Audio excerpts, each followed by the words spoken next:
Now, for folks who don't have a Tony on their team, or maybe are in this space a little bit newer, um, there are tools such as identification software out there. And so, Joel, a question to you is, what is this software? How does it work? How can it help the folks on this call? Sure.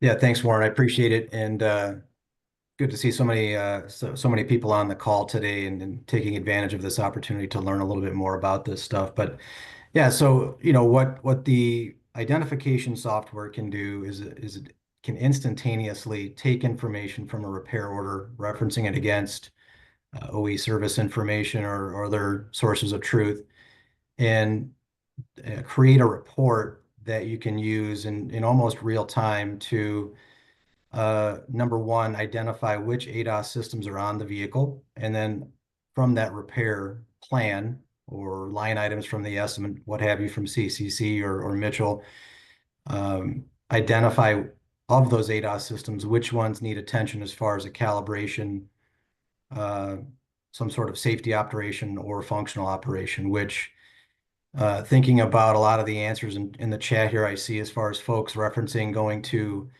like all data or some of the other aggregating platforms.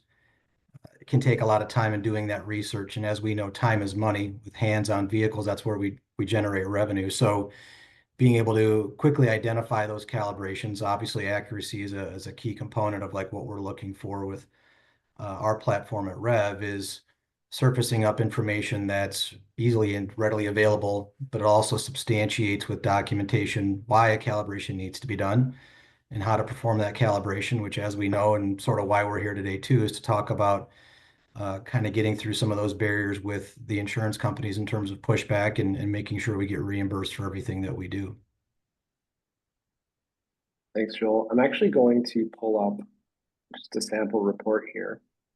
Um, I've had firsthand experience with Rev before. I am not a Tony, and so I did have to rely on these reports. And I think one of the greatest things about it is just how, and we'll get into the justification side too. But as Tony mentioned, there's service information linked here. There's procedures, but more importantly, the requirement side, right? And so, Joel, you want to speak to that a little bit too? Yeah, absolutely. So it's again, as we look at the report here, sort of left to right, you can see that again, whether you're using Rev, I see some comments around ADAS Think, one source ADAS. There's a lot of different platforms that are available out there.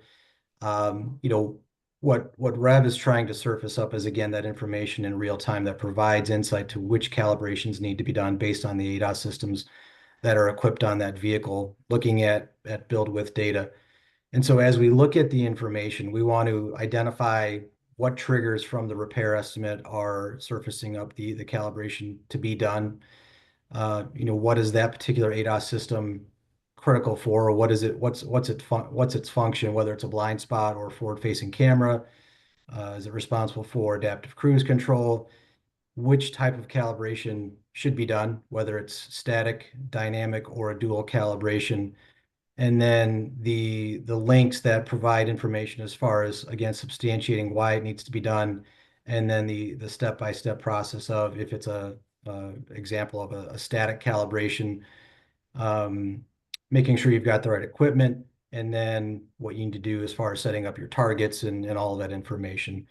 Um, it really helps shorten that distance, like I said, in terms of time to value, which is always critical in a shop as far as number one, identifying which calibrations need to be done, because in the past it's always been, as we've all heard, no lights, no codes, no issues, no problems, cars going home. Well, um, there's a lot of underlying information within the reports that provides, even with just a simple bumper R&I or a windshield R&I or even an alignment may trigger a calibration, which is where a lot of things get lost. So being able to mitigate some of that liability, being able to ensure vehicles are going home safe, and obviously from a potential revenue standpoint too, by identifying those missed calibrations, you can certainly check all three of those boxes at that point. Thanks, Joel. You bet.